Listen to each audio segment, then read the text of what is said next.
오늘은 성경 로마서 2장 12절에서 16절 말씀을 먼저 보십니다. 율법 없이 범죄한 자는 또한 율법 없이 망하고 율법이 있고 범죄한 자는 율법으로 말미암아 심판을 받으리라. 하나님 앞에서는 율법을 듣는 자가 의인이 아니요 오직 율법을 행하는 자라야 의롭다 하심을 얻으리니 율법 없는 이방인이 본성으로 율법의 일을 행할 때는 이 사람은 율법이 없어도 자기가 자기에게 율법이 되나니 이런 이들은 그 양심이 증거가 되어 그 생각들이 서로 혹은 송사하며 혹은 변명하여 그 마음에 새긴 율법의 행위를 나타내노니라. 곧 내 복음에 이른 바와 같이 하나님이 예수 그리스도로 말미암아 사람들의 은밀한 것을 심판하시는 그날이라. 오늘 이 말씀을 주제로 이 그리스도를 통한 심판이라는 제목을 가지고 말씀을 드리겠습니다. 우리는 이미 앞부분에서 하나님은 율법을 표준으로 기준으로 해서 사람의 행한 것을 보상의 원리에 따라 처리하시는 분이심을 말씀을 드렸습니다. 하나님은 외모를 보지 않으시고 내적인 것을 중심으로 그렇게 심판하시는 분임을 말씀을 드렸습니다. 그러나 오늘 본문은 이 사람이 율법이 없는 자는 범죄하면 율법 없이 자기 죄로 멸망을 받고 또 율법을 가진 자는 율법에 의해 심판을 받게 된다는 이런 말씀. 그러니까 이 초점이 심판에 맞춰져 있는 것을 봅니다. 이때 심판자는 하나님께서 세우신 그리스도이십니다. 그리스도께서 심판을 하시되 그날 오늘 이 16절에 이 심판을 하시는 그날, 이 그날이라고 하는 것은 주님이 재림하실 때를 가리킵니다. 그러니까 주님이 바로 심판자로 오셔서 인류를 심판하시게 될 것을 가르쳐주고 있습니다. 유대인들은 바로 율법을 하나님께로부터 받았죠. 그래서 그 율법대로 행하면 의롭다함을 의인이 되고 행하지 않으면 범죄자가 되는 거죠. 그러면 이방인들은 유대인처럼 율법을 받지 않았잖아요. 그런데도 하나님은 범죄한 자들에게 심판을 하신다. 이 말씀이 율법 없는 사람을 뭘 가지고 심판을 하신다는 말씀입니까? 여기에 대한 답변을 오늘 이 바울 사도는 해주고 있습니다. 그런 의미에서 오늘 이 말씀은 대단히 중요합니다. 이 사도는 사람은 다 마음에 새겨진 율법의 행위를 나타내게 되어진다고 그렇게 말씀하고 있습니다. 사람은 본성적으로 태어날 때부터 율법의 일을 행한다는 겁니다. 그러니까 유대인들이 아니어도 모든 사람은 물론 이 유대인들은 성문화된 율법을 가지고 있죠. 그러나 그 율법을 가지고 있지 않는 사람들이 할지라도 천성적으로 사람은 율법의 행위를 따라 행하도록 창조되었다 하는 것입니다. 그리고 오늘 본문에 이 본문을 잘 보세요. 본문에 이 15절 보면 사람들이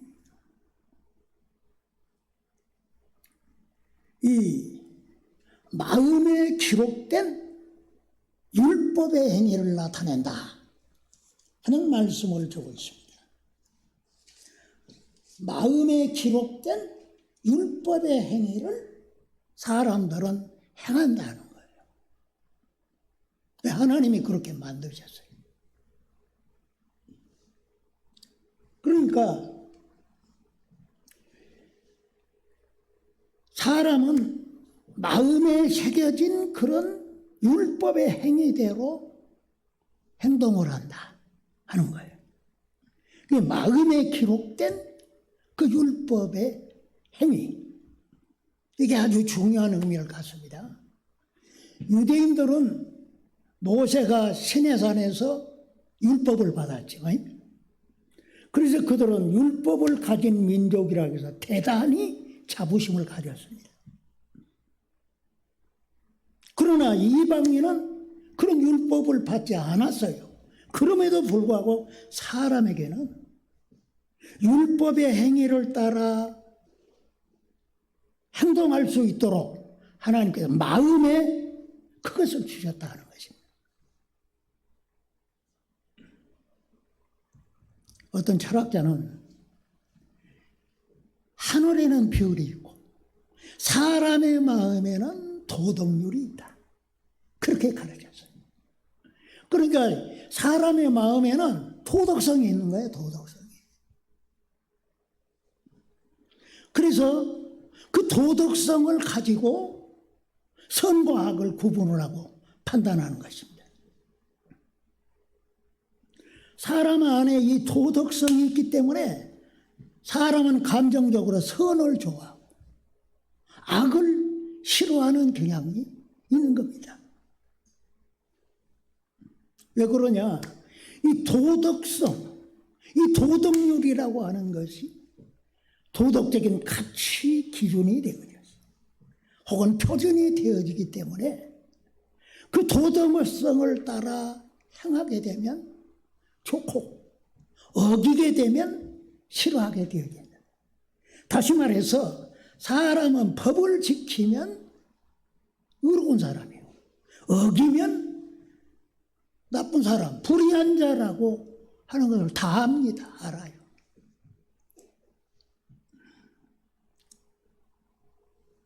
그래서 인간이 사는 사회에는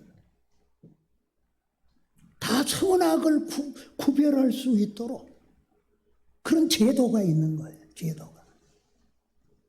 그래서 선한 일을 행한 사람은 이 칭찬을 하고 악을 행하는 사람은 저 사람은 벌받아야 마땅했구만, 이렇게 되어진다고 하는 것입니다. 인간 세계에 그것이 존재하고 있는 것입니다. 이건 뭐냐? 하나님께서 천성적으로 인간에게는 도덕성을 지니게 해서 도덕률에 따라서 행동을 하도록 그렇게 정해놓으셨다. 그래서 오늘 사도는 율법 없는 이방인이 본성으로 율법을 행할 때는 이 사람은 율법이 없어도 자기가 자기에게 율법이 된다, 이렇게 말씀해주고 있는 것입니다. 여기에 오늘 본문에는 이 2장 15절에 이런 일은 그 양심이 증거가 되죠.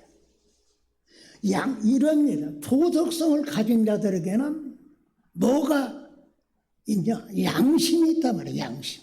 그 양심이 활동을 하는 거예요. 역할을 하는데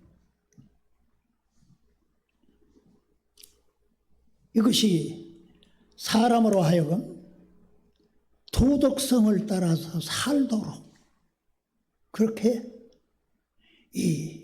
장려하고 이끌도록 하기 위함이다 하는 것입니다. 사람에게는 양심이 있습니다. 그래서 이 양심이 활동을 하는 거예요. 이 양심의 활동. 이때 이 양심은 그 사람의 심판관 역할을 하는 거예요. 칼빈은 양심에 대한 정의를 이렇게 내렸습니다. 양심은 선에 대한 옹호와 악에 대한 고발과 비난함 그리고 유죄 선고를 하는 것이다. 이렇게 말해줬습니다. 양심이 사람은 다 양심이 다 있어요. 그래서 그 양심이 말이죠. 선한 일을 행하면 양심에 고발이 없어요. 잠잠합니다. 그러나 악을 행하게 되면 그 양심이 그 사람을 고발하는 거예요. 정죄하는 거예요.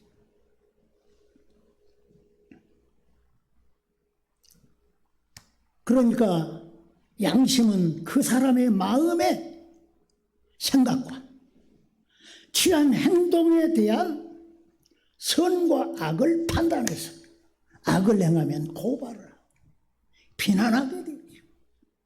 너는 죄인이라고 선고하는 이런 역할을 하는 것입니다.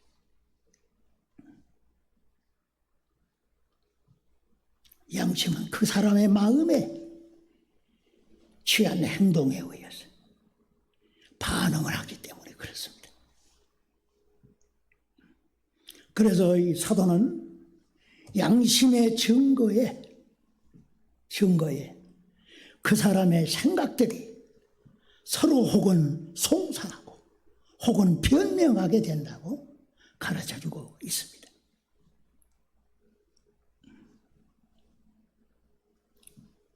사람에게 도덕성이 있고 그 도덕성을 따라 살아갈 때에는 양심이 고요하지만 그러나 어기게 되면 정죄와 비난과 고발이 있게 되어졌어요. 사람으로 하여금 이 악을 버리도록 그런 역할을 하도록 유도하는 것입니다. 그러나 타락한 인간은 선한 양심은 사라지고 악한 양심만 남게 돼요. 그러니까 양심이 없어져 버렸다는 게 아니고 양심 자체가 잘못된다는 것이 아니고 사람이 그렇게 사악해졌다 하는 겁니다. 그래서 바울은 자기 믿음의 아들 디모데에게 착하고 선한 양심을 가져라 그렇게 권면하였던 거죠. 타락한 인간은 양심의 호소에 대해서 무딥니다. 또 그 소리를 들으려고 하지 않습니다. 심지어 그 양심이 화인 맞았다고 하였습니다. 이 양심이 이 불도장을 맞아버렸다. 양심의 역할을 그 기능을 하지 못하도록 그렇게 만들어버렸다는 거죠.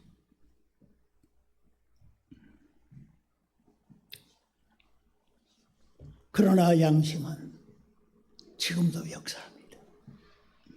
아무리 사악한 자라 할지라도 그 양심의 고발과 그 정죄는 끝나지 않는 것입니다. 아무리 묵인하고 그것을 덮어버리려고 해도 양심의 활동은 계속되고 있는 것입니다. 이방 격언에 이런 말이 있다고 합니다. 선한 양심은 최대의 극장이지만 악한 양심은 가장 악질적인 처형자들이다.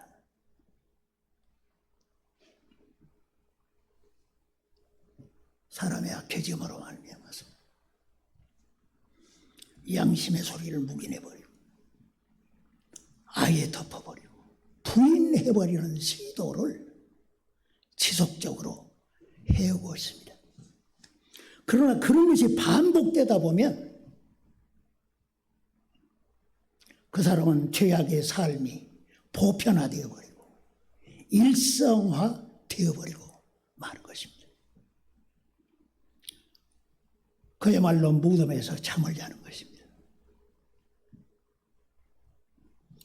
그러므로 이방인들이 율법을 받지 않았다고 핑계댈 수 있는 근거는 아무것도 없다. 마음에 새겨진 도덕법이 존재하기 때문에 그렇습니다. 하나님께서는 유대인들에게 보다 더 확실하게 성문화된 율법을 주셨습니다. 그 율법은 인간 행동의 강령이고 기준이고 표준입니다. 따라서 사람이 그 율법을 지키면 의로운 자예요. 어기면 불의한 자가 되어지는데 유대인들은 더 훨씬 더 무거운 책임이 주어져 있었던 것입니다. 오늘 사도는 이방인이나 유대인이나 할 것 없이 다 심판의 날이 있다는 것을 전명합니다. 특별히 사도는 16절에서 이렇게 말씀해 주고 있습니다. 곧 나의 복음이 이른 바와 같이 하나님이 예수 그리스도로 말미암아 사람들의 은밀한 것을 심판하시는 그날이에요. 하나님께서 사람이 감추고 덮어버리고자 했던 그러한 은밀한 것들, 그것을 심판하신 날이 오고 있음을 가르쳐주고 있습니다. 하나님께서는 그 심판을 그리스도에게 맡기셨습니다. 그래서 예수님은 아버지께서 아무것도 심판하지 아니하시고 심판을 다 아들에게 맡기셨다 말씀해 주고 있습니다. 자기 이생을 통하여 구속을 완성하신 그리스도께서 하늘과 땅의 모든 권세를 받으셨습니다. 그러므로 그리스도는 산 자와 죽은 자의 주님이십니다. 그 주님이시기 때문에 인류를 심판하시는 것입니다.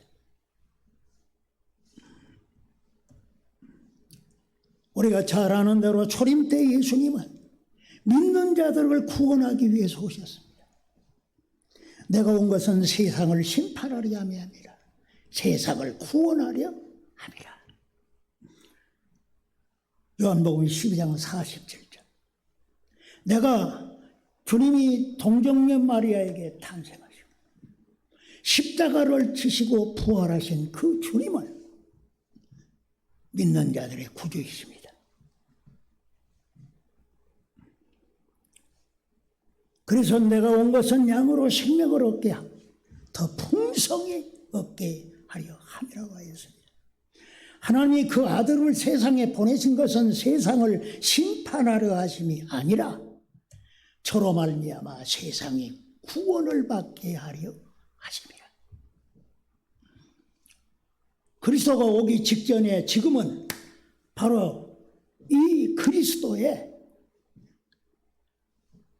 사역이 구원의 초점이 맞춰지고 있는 것입니다.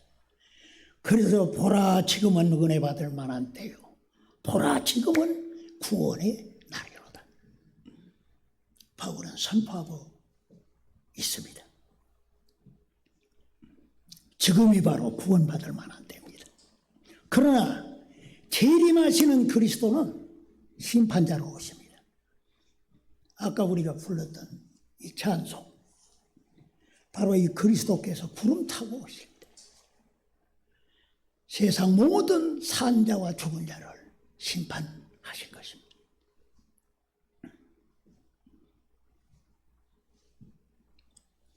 초림 때는 주님이 말구 위에서 탄생하셨지만, 그러나 다시 오시는 그리스도는 하늘로부터 이풍당당하게 심판자로 오십니다. 사람의 은밀한 것들을 심판하기 위함인 것입니다. 사람이 죽어도 지금 알려지지 않는 은밀한 것들이 어떤 사람에게 있을 수가 있습니다. 사람은 몰라도, 그러니까 이 완전 범죄가 있잖아요. 그러나 그리스도께서 재림하실 때에는 그런 것들이 다 백일하게 드러날 것입니다.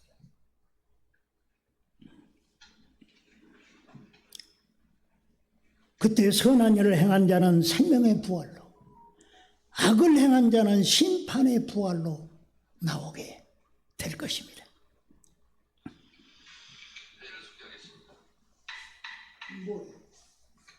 다음은 박준태. 죄송합니다. 선한 일이라는 게 뭡니까? 하나님이 선 자체이십니다. 하나님이 선이십니다. 그래서 그의 선하심, 그 선하심을 믿는 자들은 칭송하고 찬양합니다. 하나님의 말씀이 선하고 하나님의 행하신 일이 선한 것입니다. 하나님이 원하는 것은 선하신 것. 믿습니까? 하나님이 선 자체이시고 하나님의 말씀과 그의 행하심이 모두 다 선이십니다. 그래서 율법이 선한 거예요. 복음이 선한 겁니다. 복음이. 왜냐하면 선하신 분이 행하신 일이기 때문에 선한 거예요. 그 선한 일이 뭐냐? 예수 믿고 순종하는 거예요. 바울이 지금 이 로마서를 쓴 목적이 어디더냐? 그리스도께 믿고 순종하라. 1장에서 마지막 부분에서 그것을 분명하게 밝혀주고 있습니다. 선한 일은 뭐라고요? 예수 믿는 게 선한 거예요. 그리스도께 순종하는 것이 선한 거예요. 의로운 거예요. 그 일을 행한 자는 생명의 부활로, 악을 행한 자는 그 반대죠. 그리스도를 하나님의 아들로 믿지 아니하고 그의 십자가의 복음을 믿지 않고 그에게 불순종한 그것이 악한 거죠. 그 악한 일을 행한 자는 심판의 부활로 나오리라. 여러분, 우리에게 주어진 복음은 양면성이 있습니다. 양면성이 있어요. 뭐냐? 복음을 믿는 자에게는 영생이 있지만 믿지 않는 자들에게는 영벌이 있습니다. 복음을 믿으면 구원받지만 믿지 않는 자들에게는 심판이 있어요. 복음을 믿는 자들에게는 영원한 복이 있지만 믿지 않는 자들에게는 영원한 화가 있습니다. 이게 복음의 양면성이에요. 오늘 우리가 선한 일을 행한 자로 주께서 만드시고, 믿음도 선물이죠. 하나님이 주신 선물. 하나님이 주신 그 은혜로 말미암아 주어지는 이 믿음을 가지고 예수님을 의지하고 그에게 순종하는 것은 선한 것입니다.